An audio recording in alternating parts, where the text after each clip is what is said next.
So students, इस lecture में हम डिस्कस करेंगे कि एपी होता क्या है, उसकी थोड़ी सी थ्योरी और उसके बेसिस पे ही हम थोड़े से क्वेश्चंस भी देखेंगे। तो यार, जैसे कि मैंने इंट्रोडक्टरी लेक्चर में भी बताया था कि एपी एक सीक्वेंस एंड सीरीज करके नाम होता है मैथ्स में, उसका एक छोटा सा हिस्सा है। तो मतलब कोई बड़ा टॉपिक नहीं है, ये एक बड़े टॉपिक का छोटा हिस्सा है।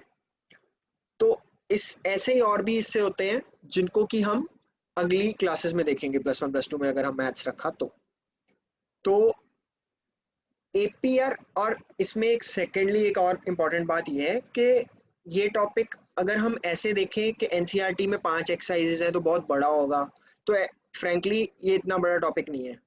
ये टॉपिक की अगर थ्योरी है तो वो सिर्फ 10 मिनट की।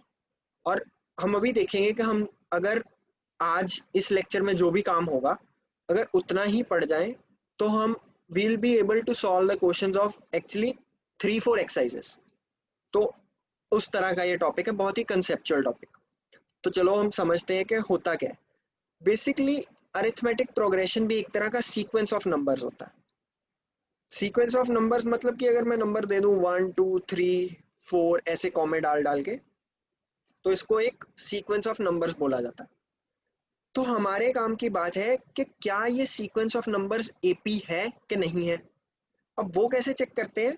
वो चेक करने के लिए इस एपी की एक इम्पॉर्टेंट प्रॉपर्टी हमें पता है कि जो इसकी दो कंसेक्यूटिव टर्म्स होंगी ना, उसका डिफरेंस हमेशा सेम आएगा। कंसेक्यूटिव माने 2 1 2 3 4 3 ऐसे। कंसेक्यूटिव टर्म्स का डिफरेंस मतलब 2 - 1, ये क्या आया 1। 3 - 2 क्या आया 1। 4 - 3 क्या आया 1।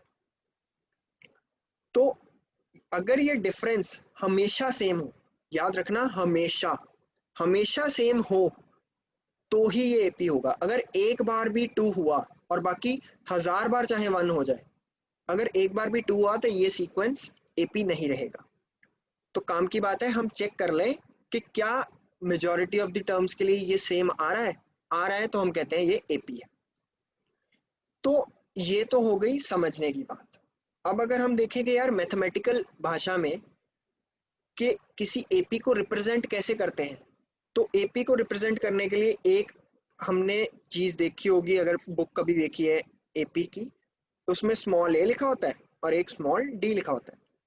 तो एपी को रिप्रेजेंट करने के लिए सिर्फ दो चीजें चाहिए होती हैं। एक फर्स्ट टर्म जिसको कि स्मॉल ए से लिखा जाता है, और एक जो ये डिफरेंस आता है हमेशा सेम, जिसको हम कॉमन डिफरेंस भी बोलते हैं और स्मॉल डी से लिखते हैं।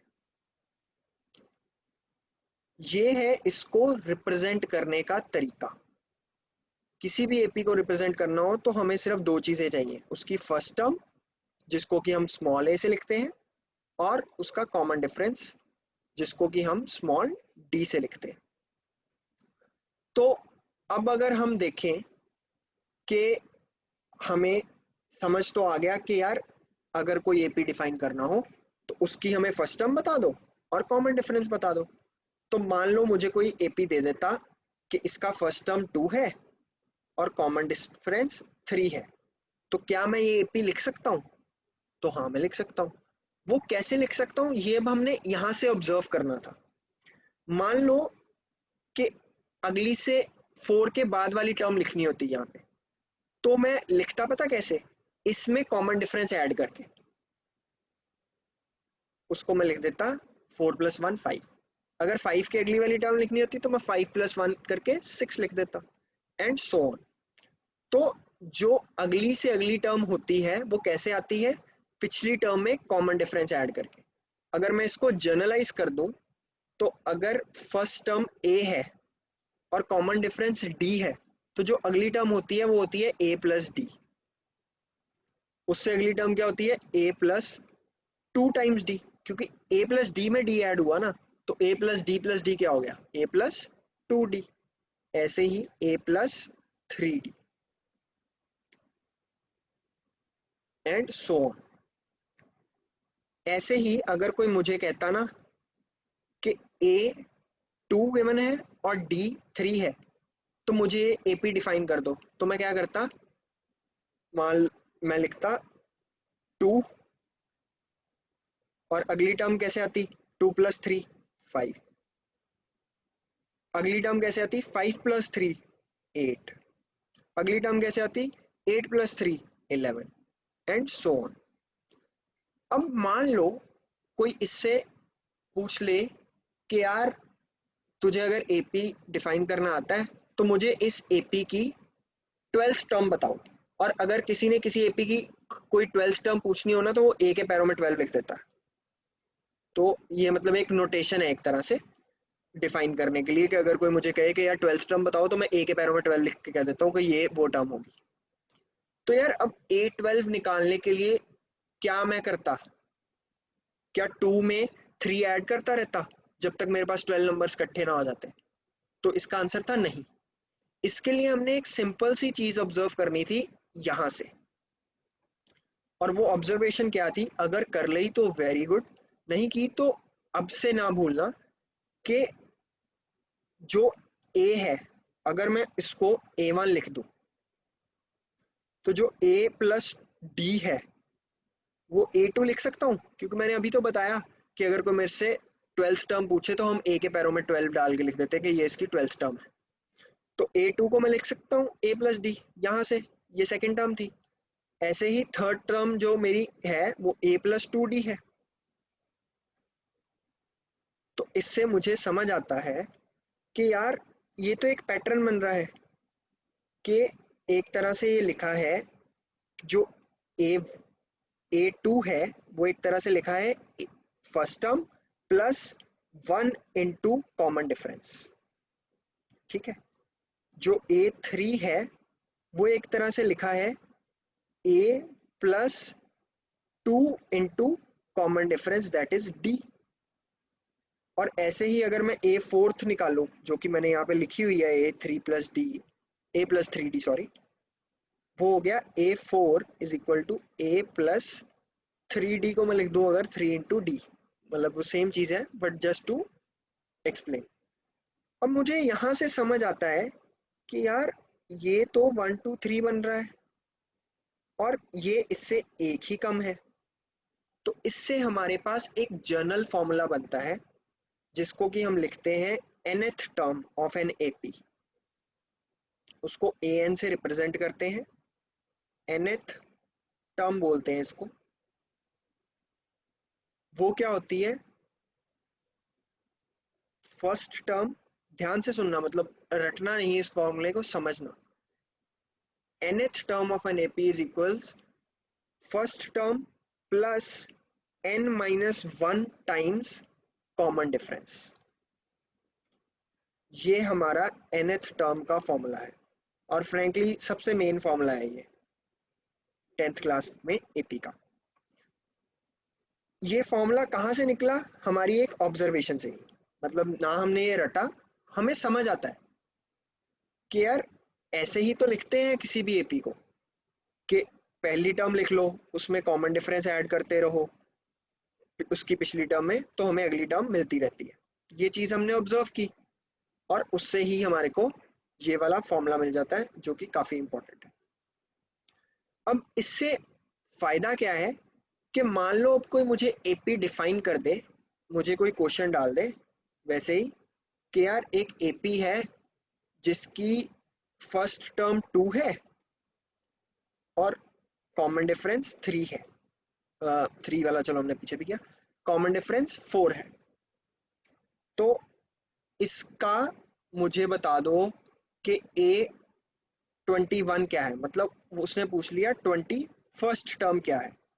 तो इससे मुझे लिबर्टी क्या मिलती है कि मुझे लिखनी नहीं पड़ी एक एक करके सारी टर्म्स, कि मैं ऐसे ही नहीं लग गया कि 2 फिर इसमें 4 ऐड करूं 6 फिर 6 में 4 ऐड करूं 10, ऐसे मुझे 21 तक टर्म्स नहीं लिखनी। मैं लिख सकता हूं कि A21 जो होगा वो होगा first terms plus 21 - 1 that is 20 times D. ये बहुत काम का फॉर्मूला है। और अब मैं सिंपली ए और डी की वैल्यू पुट कर देता, वो क्या होती 2 + 20 into D that is 4, 20 into 4 क्या हो गया 80, तो मेरा सिंपली आंसर क्या हो जाता है 82। और हमने देखा बिल्कुल भी टर्म्स नहीं लिखी एक एक करके और हमारे को 21st टर्म मिल गई। तो एक तरह से ये हमारा सिंपलेस्ट ऑफ सिंपल फॉर्मूला है और इस फॉर्मूले से हम डेफिनेशन ऑफ एपी पे वापस भी जा सकते हैं। हम ये भी चीज देखेंगे ताकि हमें क्लैरिटी हो कि यार एपी चीज क्या है। तो मतलब हमें समझ में आता है कि डेफिनेशन ऑफ एपी क्या थी कि difference of to consecutive terms जो होगा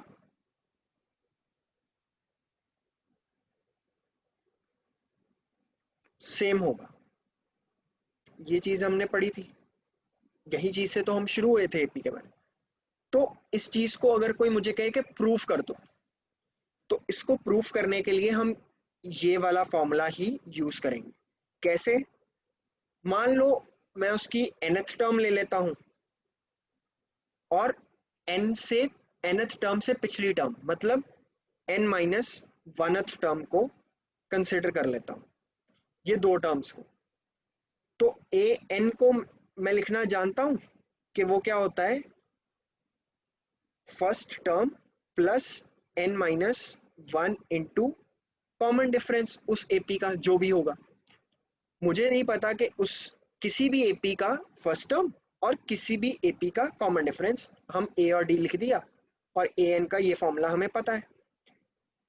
अगर इसी फॉर्मूला में मैं n माइनस 1 की जगह n की जगह n माइनस 1 लिखना चाहूँ तो मैं लिख सकता हूँ ए एन माइनस 1 जो होगा वो मेरा हो जाएगा a प्लस n की जगह n माइनस 1 लिखा, n minus 1 minus 1 into D, जो कि क्या बन गया एक तरह से a plus n minus 2 into D. अब सिंपली मैं क्या करता, इन दोनों का माइनस कर देता, क्योंकि तभी तो मेरे पास डिफरेंस आएगा जो कि मैंने प्रूफ करना है कि क्या वो एक कांस्टेंट नंबर आ रहा है। तो मैंने लिखा ए एन माइनस 1। तो मैं दोनों की वैल्यूज को सब्स्टिट्यूट कर देता, मैं लिखता A plus N minus 1 D minus A minus A plus N minus 2 into D. ठीक है, अब इससे हम क्या करता कि a plus N minus 1 D minus, अब माइनस साइन को अंदर ले जाए तो वो क्या हो गया a plus N minus 1 D minus A minus n minus 2 into d. ये हमारे पास टर्म बन गई। अब हमें दिखता है कि यार a कैंसिल हो गया, अब d को इसके अंदर मल्टीप्लाई करके सॉल्व करना है तो ठीक, नहीं तो अगर यार यहीं से अगर हम देखें कि n तो एक नेचुरल नंबर है ना, यहाँ पे हमें समझ में आता है कि टर्म या पहली होगी या दूसरी होगी या तीसरी होगी, हाफ टर्म तो होती नहीं है। तो n एक नेचुरल नंबर है, तो मैं अपनी मर्जी से कोई नेचुरल नंबर पुट कर देता। मतलब चाहो तो इसको अंदर ला के एक्सप्लेन भी कर सकते हैं, बट अगर अभी खत्म करना हो क्वेश्चन तो मान लो मैं n को 4 डाल दूं, तो 4 माइनस 1 डी क्या हो गया 3d, और 4 माइनस 2 क्या हो गया 2, तो 3d माइनस 2d डी आ गया। ऐसे भी लिख सकते हैं या फिर एन डी लिख देते minus d minus n d plus 2d, तो भी डी आ जाता। तो इससे हमारा जो डिफरेंस है A N minus A N minus 1, वो हमेशा एक कांस्टेंट आ गया जो कि कॉमन डिफरेंस ही है। तो इससे हमें पता लगा कि A N minus A N minus 1 हमेशा कांस्टेंट वैल्यू ही आती है जो कि बराबर होगी हमारे उस एपी के कॉमन डिफरेंस की। तो ये थी हमारी एपी की बेसिक इंट्रोडक्शन। इसके बाद हम आगे इस पे सवाल देखेंगे अगले लेक्चर से कि यार इतनी सी थ्योरी पे ही वैरायटी ऑफ क्वेश्चंस पॉसिबल है। सो हम अब अगले लेक्चर से देखेंगे इतनी सी ही थ्योरी पे सवाल। Thank you.